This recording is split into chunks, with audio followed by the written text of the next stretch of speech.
بسم اللہ الرحمن الرحیم، السلام علیکم ورحمۃ اللہ وبرکاتہ۔ ناظرین، آج خواجہ آصف جو کہ وزیر دفاع ہے پاکستان کی، بدقسمتی سے انہوں نے ایک بیان دیا ہے کہ پاکستان جو ہے وہ ڈیفالٹ ہو چکا ہے۔ یہ آپ پہلے سن لیں کہ خواجہ آصف نے کیا کہا ہے، اس کے بعد اس پہ میں آپ کو تھوڑی سی آگے اس کے بارے میں جو ہے وہ مزید بتاتا ہوں کہ ان کے کہنے کا مقصد کیا ہے، کس لیے وہ حکومت میں آئے ہیں، اور انہوں نے جن کے اوپر تنقید کی اس کی وجہ کیا ہے۔ لیکن اس سے پہلے یہ آپ چھوٹا سا کلپ سن لیں کہ انہوں نے کہا کیا ہے۔ آپ نے سنا ہوگا ڈیفالٹ ہو رہا ہے یا دیوالیہ ہو رہا ہے یا میلٹ ڈاؤن ہو رہا ہے، وہ ہو چکا ہوا ہے۔ جس طرح کا آپ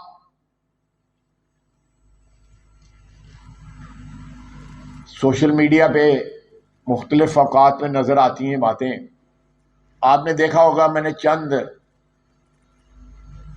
دن پہلے ایک ٹویٹ کیا تھا کہ اس ملک میں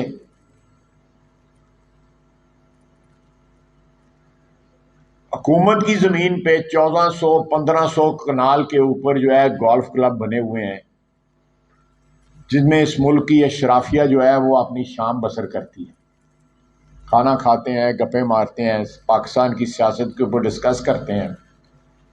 سب سے بڑے مامے جو بنے ہوئے ہیں سیاست کے، وہاں پہ جاتے ہیں۔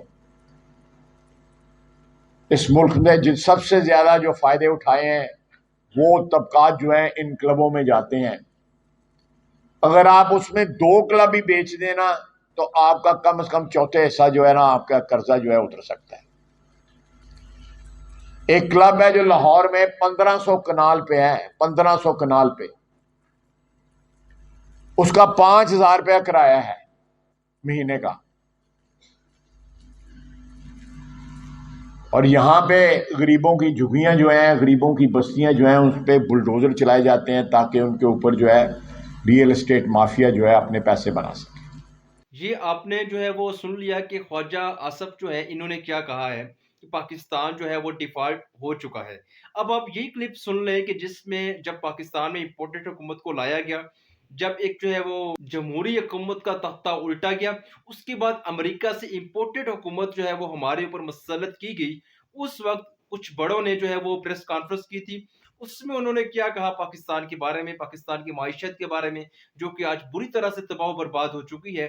یہ آپ چھوٹا سا کلپ سن لیں کہ انہوں نے اس کے اوپر کیا کہا تھا کہ پاکستان میں جب ریجم چینج آپریشن ہوا تھا، جب امپورٹڈ حکومت کو ہمارے اوپر مسلط کیا گیا تھا، تب یہ سن لیں کہ ہمارے بڑوں نے اس کے اوپر کیا کہا تھا۔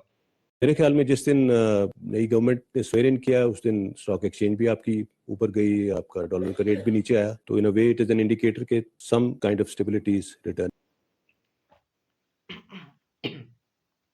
یہ کلپ بھی آپ نے سن لیا کہ جب پاکستان کے اندر ریجم چینج آپریشن ہوا تھا تو یہ آ کے ہمیں یہ بتا رہے تھے کہ پاکستان جو ہے وہ محفوظ ہاتھوں میں چلا گیا ہے، پاکستان جو ہے وہ اب ترقی کرے گا، معیشت جو ہے وہ ہماری اب مضبوط ہو جائے گی، ڈالر جو ہے وہ ہمارا اب آگے نہیں بڑھے گا، روپے کی جو قدر ہے وہ بہتر ہو جائے گی۔ چیزیں جو ہیں اس پریس کانفرنس میں جو ہے وہ بتائی گئی۔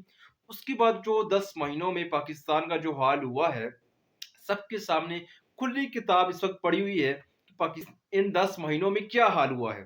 پاکستان کی معیشت تباہ، انڈسٹری بند، فیکٹریاں بند، کارخانے بند، بے روزگاری میں اضافہ، ہمارے جو امن و سلامتی کا مسئلہ ہے وہ بھی آج داؤ کے اوپر لگ چکا ہے۔ کل جو کراچی کے اندر ہوا ہے، اس کے بعد اس سے پہلے پشاور کے اندر جو ہوا تھا کہ دہشت گردی جو ہے وہ پاکستان کے اندر دوبارہ سے لوٹ رہی ہے۔ خان کی حکومت تھی تب یہ دہشت گرد کیوں نہیں تھے، اور جب امپورٹنٹ حکومت آئی ہے تو اس کے بعد یہ دہشت گردی کیوں آئی ہے؟ اس سے پہلے جب بھی نون لیگ کی حکومت ہوتی تھی، جب بھی آصف علی زرداری کی حکومت ہوتی تھی، تو امریکہ جو ہے وہ پاکستان پہ ڈرون اٹیک کرتا تھا۔ لیکن جب عمران خان کی حکومت، امریکہ کی یہ جرت نہیں ہوئی کہ پاکستان کے اوپر ڈرون اٹیک کرے۔ وہ اس وقت ہو رہا تھا جب پاکستان کا جو حکمران تھا پاکستان کی عوام کے مفاد میں تھا، جو پاکستان کا جو حکمران تھا پاکستان کا مفاد دیکھ رہا تھا۔ لیکن جب یہ کرپٹ حکمران جو ہے یہ ہم پہ مسلط کیے گئے، اس سے پہلے بھی جب یہ ہم پہ مسلط کیے گئے تھے، تب بھی جو دہشت گردی تھی یہ پاکستان کے اندر بڑی ہے۔ तब भी जो अमेरिका जो है ये पाकिस्तान के अंदर ड्रोन अटैक करते आया है, और आज भी ये दोबारा से ये जो रिजम चेंज ऑपरेशन के बाद जो एक तो हमारी पहले इन्होंने माशियत हमारी तबाह कर दी, कारखाने बंद हो गए, इंडस्ट्रियाँ बंद हो गई, फैक्ट्रीज बंद हो गई, हमारे जो ज़र मुबादला के जो ज़खायर हैं वो ख़तरनाक हद तक गिर चुके हैं। उसके बाद आज जो है वो दुश्मन की नज़र हमारे अमन के ऊपर है। अब जैसे ही अमन के ऊपर दुश्मन जो है वो अटैक करेगा, तो उसके बाद जो ख्वाजा आसफ ने कहा है कि पाकिस्तान जो है वो डिफ़ॉल्ट कर गया है, उसके जो नताइज हैं वो उसके बाद बहुत ही ज़्यादा ख़तरनाक हो जाएंगे अवाम के लिए, जब पाकिस्तान के अमन को निशाना बनाया जाएगा। और इस वक्त हो भी यही रहा है कि पाकिस्तान के अमन को निशाना बनाया जा रहा है। नाज़रीन, इसी दौरान सबसे जो अहम चीज़ है उसके ऊपर मीडिया जो है वो डिस्कस नहीं कर रहा, उसके ऊपर कहीं भी बहस नहीं लगाई जा रही, उसके ऊपर कोई भी जो है वो आपका जो साफ़ी है, चाहे वो जैसा भी है, जहाँ से भी है, उसके ऊपर बहस नहीं कर रहा कि पाकिस्तान के जो न्यूक्लियर जो सिस्टम है, जो न्यूक्लियर प्रोग्राम है पाकिस्तान का, इन तक अमेरिकी नुमाइंदे कैसे पहुँचे। इस पे मैं ज़्यादा बात नहीं करना चाहता, इसकी कुछ जो है वो वजूहात हैं। लेकिन सवाल ये पैदा होता है कि तमाम मीडिया चैनल, तमाम लोग, तमाम सहाफ़ी, तमाम सियासतदान, चाहे वो अपोज़िशन से हैं या चाहे वो किसी भी सियासी जमात से, सिवाय पीटीआई के। पीटीआई ने इसके ऊपर जो है वो बात की है, पीटीआई ने इसको डिस्कस किया है, पीटीआई बार-बार इस चीज़ को हाइलाइट कर रही है कि पाकिस्तान के जो असासे हैं, जो एटमी हथियार है पाकिस्तान का, जो एटमी असासे हैं पाकिस्तान के, वो किसकी नज़र में हैं, कहाँ पे उनका सौदा किया जा रहा है, अमेरिकी इदारों को उनके ऊपर क्यों रिपोर्ट दी जा रही है कि आपका असासा है, आप एक एटमी ताकत हैं और एक दूसरा मुल्क आके आपकी एटमी जो हथियार है उनकी आपकी जो है वो आप उसको पूरी जो है वो ब्रीफिंग दे रहे हैं। 22 करोड़ अवाम की जो मुस्तकबिल है उसका आप सौदा करने जा रहे हैं। आप पाकिस्तान के अमन का आप सौदा करने जा रहे हैं। किसने आपको ये हक दिया है कि आप जो है वो पाकिस्तान के जो असासे हैं, चाहे वो हमारे एटमी असासे हैं, आमदनी बनाने वाले असासे हैं, तमाम को आप बेच भी रहे हैं, आप गिरवी भी रख रहे हैं। सालदार ये कह रहे हैं कि हम जो है वो न्यूक्लियर प्रोग्राम जो है वो गिरवी रखेंगे। आप जो है वो पाकिस्तान की अमन और सलामती को किस तरह से आप जो है वो गिरवी रख सकते हैं? पहले तो आपने जो है वो माशियत हमारी तबाह कर दी है। माशी तौर पे आपने जो है पाकिस्तान को दिवालिया कर दिया है। बाद आज जो है वो दहशतगर्दी भी आप पाकिस्तान के अंदर लेके आ गए हैं। उसके बाद आप जो है वो हमारी अमन और सलामती के ऊपर भी कंप्रोमाइज़ करने जा रहे हैं। क्या आप जो है वो आपका प्लान है? किस तरह से आप जो है पाकिस्तान को आगे लेके जा रहे हैं? हर तरह से पाकिस्तान की तबाही हो रही है, तो कौन इसका ज़िम्मेदार है?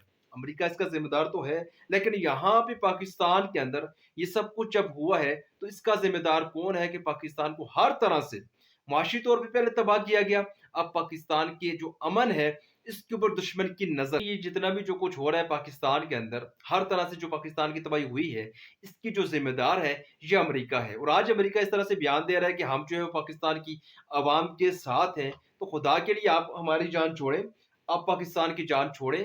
पाकिस्तान को आपने माशी तौर पे भी आपने तबाह कर दिया, पाकिस्तान के अमन को भी आपने तबाह कर दिया, पाकिस्तान की जो अवाम है उन्हें जो है वो महंगाई की दलदल में आपने धकेल दिया। कुछ आप ही की मेहरबानियाँ हैं, और उसके बाद आज फिर आप इस तरह से बयानात दे रहे हैं। हमें आपकी मदद की ज़रूरत नहीं है, हमें आपकी किसी भी चीज़ की ज़रूरत नहीं है। वो $200 मिलियन देने का आपने जो है वो इस इम्पोर्टेड हुकूमत से वादा किया है, वो आप इन्हीं को देंगे, इसीलिए देंगे ताकि पाकिस्तान आपका गुलाम रहे। पाकिस्तान आपका गुलाम नहीं रहेगा। पाकिस्तान आज के बाद आपकी गुलामी नहीं करेगा। पाकिस्तान के जो फैसले हैं वो अमेरिका अब नहीं करेगा। पाकिस्तान के जो फैसले हैं ये पाकिस्तान की अवाम करेगी। पाकिस्तान की अवाम ये फैसला करेगी कि पाकिस्तान का जो हुक्मरान है ये किसको होना चाहिए। पाकिस्तान की अवाम ये फैसला करेगी कि पाकिस्तान का जो निज़ाम है वो किस तरह का होना चाहिए। पाकिस्तान की अवाम ये फैसला करेगी कि पाकिस्तान की जो ख़ारजा पॉलिसी है वो क्या होगी। हमें ना आपकी मदद की ज़रूरत है, ना आपकी किसी साथ की ज़रूरत है, और ना ही आपके डॉलर्स की ज़रूरत